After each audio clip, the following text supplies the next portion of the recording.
Hello students, जैसा कि हम आपको फर्स्ट चैप्टर के बारे में अध्ययन कराया, उसका प्रश्नोत्तर अभी आपको लिखा दिया है, आप अपनी कॉपी में नोट कर लीजिएगा।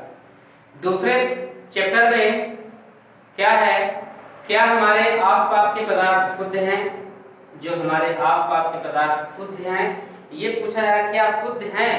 तो इसे कहा जाता है in matter round us pure, यानी in matter round us pure का मतलब क्या हुआ, क्या हमारे आसपास के जो पदार्थ हैं ये क्या शुद्ध हैं? तो इसके बारे में आज हम चर्चा करेंगे। यानी कहना चाहिए कि हमारा जो पदार्थ होता है, जो द्रव्य होता है, ये शुद्ध नहीं है। इसमें कुछ न कुछ निश्चित रूप से क्या होती है, मिलावट होती है। मिलावट कहा जाए कि जैसे अगर दूध है ये रहता है पदार्थ है तो उसमें पानी डाल दिया जाता है तो क्या हो जाता है, एक प्रकार से अशुद्ध, और दूसरी प्रकार से क्या हो जाएगा, कुछ न कुछ उसमें मिलावट रहेगी। जैसे आप जानते होंगे हल्दी में भी क्या मिलावट रहती है, बेसन डाल दिया जाता है, चीनी में बालू डाल दिया जाता है। मतलब कहना चाहिए कि कुछ हमारे पास बहुत सारे ऐसे पदार्थ होते हैं जो अशुद्ध होते हैं। अब है क्या वो एक प्रकार का मिश्रण ही है। क्यों? क्योंकि दो पदार्थों का बना हुआ पदार्थ क्या मिश्रण है, और दोनों अनिश्चित अनुपात में है, किसी के निश्चित अनुपात नहीं है। तो मतलब कहना चाहिए कि सब क्या होते हैं, मिश्रण होते हैं। हम आप लोग को मिश्रण की डिफिनेशन बताने वाले हैं। मिश्रण है क्या? तो दो या दो से अधिक पदार्थों का सामांगी मिश्रण, दो या दो से अधिक पदार्थों का, और इसमें एक बात और आती है, अनिश्चित अनुपात रहेगा। दो या दो से अधिक पदार्थों के अनिश्चित अनुपात में मिलाने से जो नया पदार्थ बनता है उसे हम क्या कहते हैं, मिश्रण कहते हैं। मिश्रण के एग्जाम्पल दो हैं। कौन कौन सा एग्जाम्पल होगा? जैसे कहा जाए कि बालू तथा लोहे का बुरादा, एग्जाम्पल क्या हो जाएगा, बालू तथा लोहे का बुरादा। और क्या कहा जा सकता है, तेल तथा पानी, तेल तथा पानी। इसी के साथ वायु के साथ और एग्जाम्पल कहा जा सकता है समुद्री जल, समुद्री जल आदि। ये सब क्या होते हैं, मिश्रण के उदाहरण होते हैं।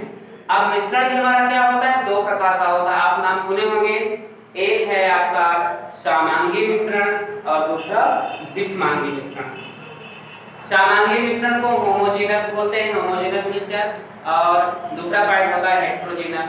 तो इस सामांगी क्या होता है, तो सामांगी वे पदार्थ होते हैं जिनके अवयव आपस में मिले होते हैं, जिनके अवयव आपस में क्या होते हैं, पूरी तरह से मिले होते हैं। इन्हें सूक्ष्मदर्शी के द्वारा भी अगर देखा जाए तो दिखाई नहीं देता, यानी इनके कण क्या होते हैं, इतने छोटे होते हैं कि मतलब सूक्ष्मदर्शी के द्वारा भी क्या होता है, दिखाई नहीं देता।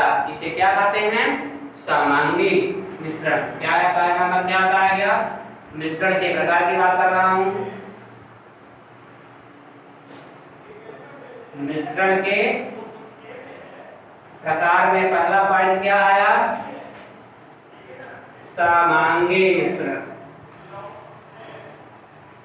तो क्या बताया इनकी डिफिनेशन, इनके जो कण होते हैं, इनके जो अवयव होते हैं, वह क्या करते हैं, ऐसे मिले होते हैं कि सूक्ष्मदर्शी के द्वारा भी दिखाई नहीं देता। जैसे अगर आपको कहा जाए हवा, क्या कहा जाए, हवा, तो हवा में क्या होगा, भिन्न भिन्न प्रकार की गैसें मिली होती है। तो उन गैसों में क्या है, बहुत सारी गैसें, अगर आप उसको देखना भी चाहते हैं तो दिखने की संभावना नहीं है। हवा के साथ साथ अगर मैं ले लेता हूं नींबू और पानी,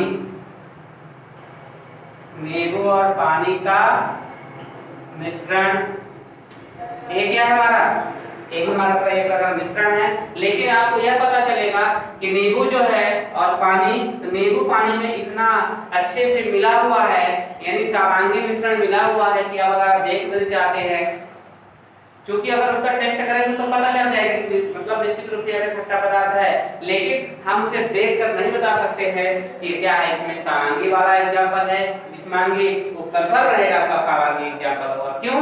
क्योंकि आपको अलग अलग दोनों पदार्थ नहीं दिखेगा। लेकिन यहीं पे अगर पानी और तेल की बात करूं तो पानी तेल क्या होगा, दोनों आपस में दिखेगा, वो हमारा विषमांगी का एग्जांपल हो जाएगा। तो यह आपका रहा समांगी मिश्रण। दूसरा पॉइंट होता है विषमांगी मिश्रण। इसको क्या बोलते हैं? हेट्रोजेनस मिक्सचर बोलते हैं। तो हेट्रोजेनस क्या होता है? हेट्रोजेनस वे पदार्थ होते हैं जिनके कण या अवयव एक दूसरे पर क्या होते हैं, घुले तो रहते हैं अनिश्चित अनुपात में, लेकिन इनके जो कण क्या होते हैं, बड़े होते हैं। इन्हें सूक्ष्मदर्शी के सहायता से क्या होता है, देखा जा सकता है। इसे क्या कहेंगे हम? विषमांगी मिश्रण कहते हैं। एग्जाम्पल की बात करूंगा तो बालू और लोहे का बुरादा, यह वाला ये एग्जाम्पल आपका क्या हो, इसी में आ जाएगा। इसका एग्जाम्पल क्या हो जाएगा? बालू और लोहे का मिश्रण,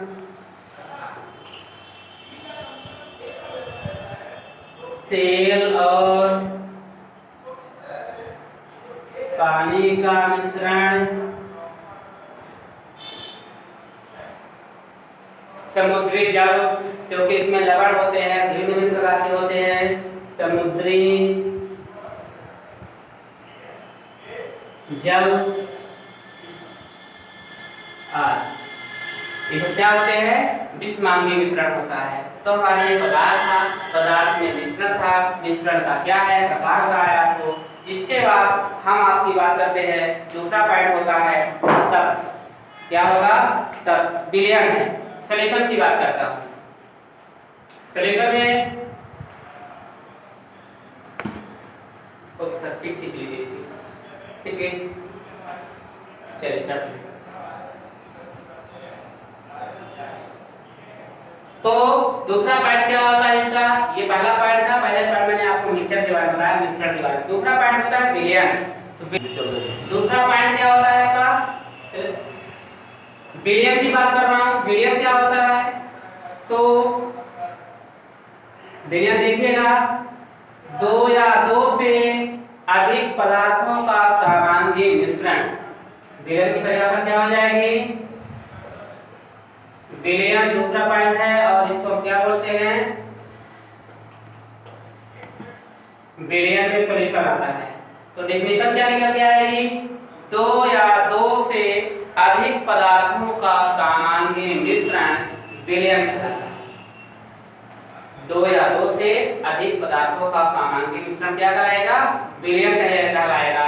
और यह विलयन में क्या होगा? समांगी की जब बात हो रही है तो दोनों पदार्थ क्या होंगे? एक ऐसे भी होना चाहिए उन्हें हम सूक्ष्मदर्शी की सहायता से भी नहीं देख सकते हैं। जैसे अगर हम कहा जाए कि शक्कर और पानी, तो क्या होगा इसमें? शक्कर पानी में आप अगर उसको देख सकते हैं तो उसके ऐसे पदार्थ होंगे। और आपको अगर बात करता हूँ हल्दी और आपका बेसन जो होता है उसमें एक प्रकार का शुद्ध अशुद्ध पदार्थ तो है, लेकिन इसमें एग्जाम्पल हम ले सकते हैं, वो भी इतने अच्छे से होते हैं कि आप उसको देख नहीं सकते हैं। तो आपका ये एग्जाम्पल था विलयन के। अब विलयन भी कई प्रकार के होते हैं। विलयन में भी सांद्रता के आधार पर 5 प्रकार के होते हैं और भौतिक अवस्था के आधार पर 9 प्रकार के होते हैं। तो विलयन की बात जब हो रही है तो हम थोड़ा सा आपको विलय की बात करता हूँ। विलय का मतलब क्या होगा? सॉलिड क्या होता है? वह पदार्थ जिसकी मात्रा विलयन में कम होती है। क्या होती है? कम होती है। क्या कम होती है? विलय पदार्थ की मात्रा क्या होगी? विलय पदार्थ की मात्रा क्या हो जाएगी? कम होती है। उसे हम क्या कहते हैं? विलय कहते हैं। सॉलिड वह पदार्थ जिसकी मात्रा विलय में क्या होती है? कम होती है, उसे हम क्या कहते हैं? विलय। दूसरा पॉइंट इसमें क्या आ जाएगा? विलायक। तो जो विलायक होगा सॉल्वेंट में क्या होगा, वह पदार्थ जिसकी मात्रा विलयन में अधिक होती है। तो अधिक क्या हो जाएगा आपका, ये आ गया, एरो का चिन्ह ऊपर बना दिया, यानी याद कर रहे हैं कि क्या होगा, ये किसकी अधिक मात्रा है, ये विलेय है, यहाँ पे क्या होगा, विलायक। वह पदार्थ जिसकी मात्रा क्या होती है, विलयन में अधिक होती है। पदार्थ भी लिख सकते हैं, एरो का चिन्ह ऊपर की ओर बता दिया हूं, इसका मतलब अधिक होता है, नीचे की ओर बना दिया मतलब कम होता है। क्या, पदार्थ की मात्रा। यदि पदार्थ की मात्रा कम रहेगी तो हमारा विलेय का रहेगा, और अधिक रहेगी तो क्या होगा, विलायक होगा। ये आ रहा विलयन, अभिलयन में विलेय और विलायक। अब सांद्रता के आधार पर है, तो सांद्रता के आधार पर 5 प्रकार के विलयन होते हैं। तो आपके सिलेबस में ये नहीं है, आप जाकर 12th में जब पढ़ेंगे सांद्रता के आधार पर विलयन के प्रकार पढ़ेंगे। हम थोड़ी सी बात करते हैं, आपके लास्ट में आपका पॉइंट दिया है, एलिमेंट्स दिया हुआ है और यौगिक दिए हुए हैं, तत्व, यौगिक और मिश्रण। तो मिश्रण के बारे में आपको बात कर चुका हूं, और आपका सिलेबस एक है भौतिक परिवर्तन और रासायनिक परिवर्तन। तो तत्व, यौगिक की थोड़ा बात कर लेते हैं। तो तत्व किसे कहते हैं बच्चों, बताइए थोड़ा सा। एलिमेंट्स क्या है, तत्व की डिफिनेशन कौन बताएगा, एलिमेंट। तत्व द्रव्य का वह आधारभूत रूप है, तत्व द्रव्य का वह आधारभूत रूप है जिसे रासायनिक अभिक्रियाओं द्वारा सरल पदार्थों में नहीं तोड़ा जा सकता। यानी हम कितनी भी कोशिश कर ले, एलिमेंट्स को अलग नहीं कर सकते, एलिमेंट्स को हम अलग नहीं कर सकते हैं। आपको डिफिनेशन लिखना हो तो लिख लीजिएगा, तत्व द्रव्य का वह आधारभूत रूप होता है जिसे रासायनिक अभिक्रियाओं द्वारा सरल पदार्थों में तोड़ा नहीं जा सकता। तब उसका एग्जाम्पल क्या होगा, देखिए, जैसे नाइट्रोजन, फास्फोरस, नाम में लिख देते हैं, नाइट्रोजन,